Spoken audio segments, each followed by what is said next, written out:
Welcome to the Learning Pines YouTube. We hope this video helps. In this video, I will show how to make Upma mix at home. First, let's prepare the main ingredient, semolina, also known as rava.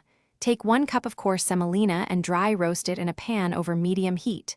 Stir constantly for about 5 to 7 minutes until it achieves a light golden color and a pleasant aroma. This step is crucial for a delicious Upma. Once roasted, transfer it to a plate to cool down completely. Next, we'll create the aromatic flavor base for our Upma mix. In the same pan, heat about 2 tablespoons of oil.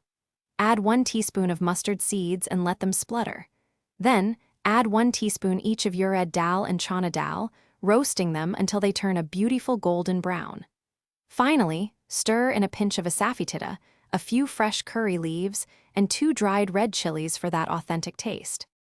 Now, let's incorporate some vegetables and nuts into our mix. Add about 1/4 cup of finely chopped onions to the pan and sauté them until they become translucent. You can also add 1/4 cup of your favorite mixed vegetables, such as carrots and peas, cooking them until slightly tender. For an extra layer of texture and flavor, stir in 2 tablespoons of roasted peanuts or cashews. This adds a delightful crunch to your Upma. Finally, it's time to bring all the elements together. Once the roasted semolina has cooled, combine it with the prepared spice and vegetable mixture in a large bowl. Add 1 teaspoon of salt, or adjust to your preference, and mix everything thoroughly until well combined. This homemade Upma mix is now ready.